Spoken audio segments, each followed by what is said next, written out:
4 PM news network में दोस्तों आपका स्वागत है। मैं हूं आपके साथ राशिद ज़हीर।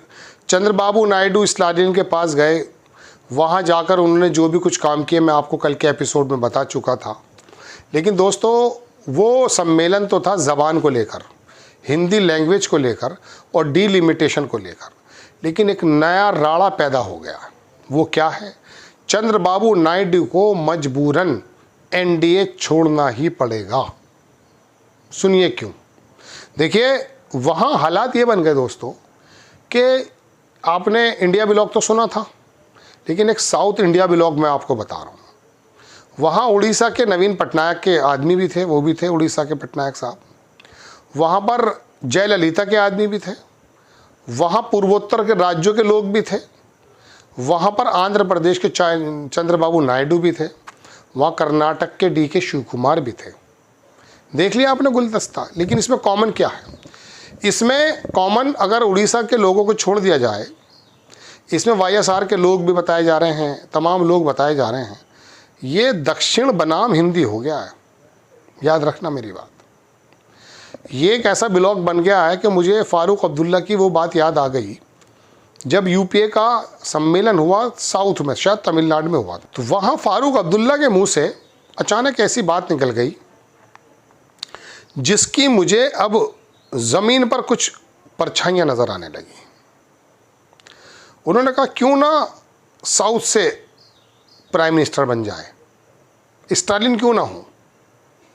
मैं ये नहीं कह रहा स्टालिन प्राइम मिनिस्टर बनने जा रहा है, मैं तो आपको ये बताने जा रहा हूँ कि दक्षिण के लोगों ने पूरी तरीके से बीजेपी को दरकिनार कर दिया।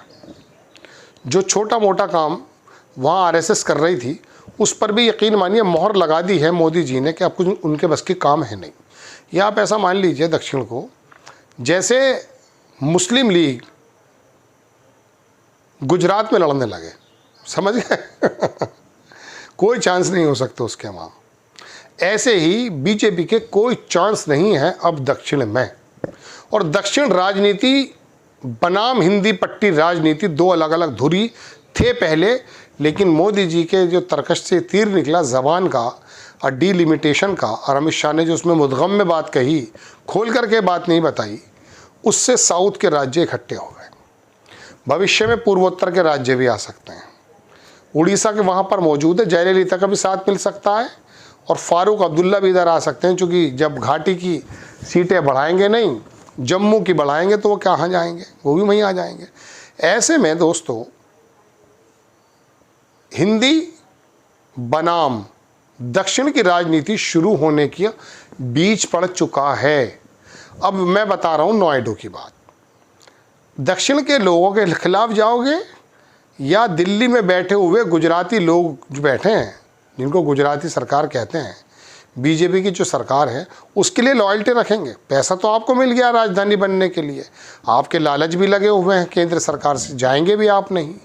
लेकिन अगर ज़मीन के नीचे से ये आवाज़ उठने लगे पूरे साउथ में कि इस पार्टी के खिलाफ जाना है जो हमारे दक्षिण के राज्यों का हास कर रही है, ये तो पहले से ही वहाँ के राज्यों में कि हमें इतनी प्रेफरेंस नहीं देता है केंद्र जितना हमें मिलना चाहिए, तो चंद्रबाबू नायडू तो क्या, उनके ससुर साहब जिनसे उन्होंने पार्टी छीनी थी, वो भी अगर स्वर्ग से आ जाएं, अगर वहाँ पर मौजूद हैं, वो भी इसके खिलाफ नहीं जा सकते।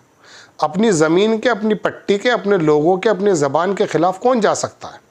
जब जयललिता पार्टी डीएमके के साथ आ गई है इस वाले मुद्दे पर, तमिलनाडु में डीलिमिटेशन और ज़बान के मुद्दे में, तो चंद्रबाबू नायडू का क्या औकात है साहब कि अपने लोगों से वो दगा कर पाएँ? नहीं कर सकते। तो अब होगा क्या? अब मैं आपको बताता हूँ होगा क्या। ये देखिए, ऐसा तो होता नहीं कि कल को होने जा रहा है। मैं तो आपको वो बात बताने जा रहा हूँ कि एक नया समीकरण इस प्रकार का in front of the Hindi belt has arise निकल चुका है कि इसको कंट्रोल करना ना आरएसएस के बस की है, ना ही इसके अंदर मोदी जी कुछ कर सकते हैं, ना अमित शाह जैसे चाणक्य लोग कुछ कर सकते हैं, जिनको चाणक्य कहा जाता है। चंद्रबाबू नायडू अपने पूरे रीजन से दुश्मनी नहीं ले सकते। लेंगे तो वहाँ वाईएसआर खड़ा है, वो फ़ौरन वहाँ पर लोग उनके साथ चले जाएंगे। तो अपनी ज़बान के और अपने लोगों का अगर गठबंधन बन जाता है, साउथ के लोगों का गठबंधन बन जाता है बनाम हिंदी बेल्ट, हालांकि हिंदी बेल्ट में अखिलेश यादव इनकी बुनियादें खोखली कर रहे हैं, राहुल गांधी काम कर रहे हैं और बाकी तेजस्वी यादव काम कर रहे हैं। इनको तो डेंट पहुंचाने वाले लोग यहाँ हैं। तो जैसे साउथ इनकी गोद में गिर गया था यूपीए की, मतलब इंडिया गठबंधन की, ऐसे ही अब ये लोग साउथ की गोद में गिरना इनकी मजबूरी हो जाएगी। मैं ये नहीं कह रहा हूँ चीफ मिनिस्टर प्राइम मिनिस्टर वहाँ का बन जाएगा, हो सकता है चूँकि कांग्रेस बड़ी है वहीं के लोगों को ज़्यादा प्रेफरेंस मिले, लेकिन जो पावर हाउस है ना वो साउथ की राजनीति करने वाले लोगों के हाथ में आ गया। सबसे बड़ी जो दिक्कत पैदा होगी वो ये है कि चंद्रबाबू नायडू अपने लोगों को, अपने रीजन को ना नहीं कह सकते। ये वाली बात बन चुकी है दोस्तों वहाँ। अभी थोड़े दिनों पहले मैंने आपको बताया था कि दिल्ली के अंदर जो साउथ के चीफ मिनिस्टर थे वो आए थे और उन्होंने कहा भाई हमारा राजस्व जो है वो देते हम हैं और आप हिंदी भट्टी पर कर देते हैं। लेकिन ये बात आई गई हो गई, मैं इस बात के ज़्यादा पक्ष में भी नहीं हूँ। लेकिन ये जो राजनीति कायाकल्प होने जा रहा है नायडू का, और 1 मिनट नहीं लगेगा नायडू को जानने में। नायडू की मजबूरी है। अब गए तो डिलिमिटेशन की मीटिंग में थे, लेकिन वहाँ जो बन गया है ना पूरा अखाड़ा जो जम गया है साउथ के लोगों का, वो इनको मजबूर कर देगा। चूँकि ये भी मैं आपको बताऊं दोस्तों, मध्य प्रदेश का जो विंध्याचल है, इधर से नीचे को आ जाएंगे आप तो हिंदी बेल्ट है, ऊपर चले जाएंगे तो सब साउथ पट्टी लगता है। मध्य प्रदेश से शुरू हो जाता, आंध्र प्रदेश तो बिल्कुल ही वहीं है, कर्नाटका, तमिलनाडु, ये तमाम पूर्वोत्तर के राज्य सब वहीं आ जाएंगे। याद रखिएगा मेरी बात। इन लोगों ने काम करके भी दिखाया। इन लोगों के ये वाली बात भी आगे कर सकते हैं कि हिंदी बेल्ट के लोगों ने देश को दिया क्या है। हम लोग पर कैपिटल इनकम पे 4300 हैं और बिहार वाला 800 पे पड़ा है। ये है कौन ये लोग? मैं इस बात को अच्छा नहीं समझता, लेकिन फिर भी कोई दिक्कत नहीं है, देव गोला वहाँ से बन चुके हैं।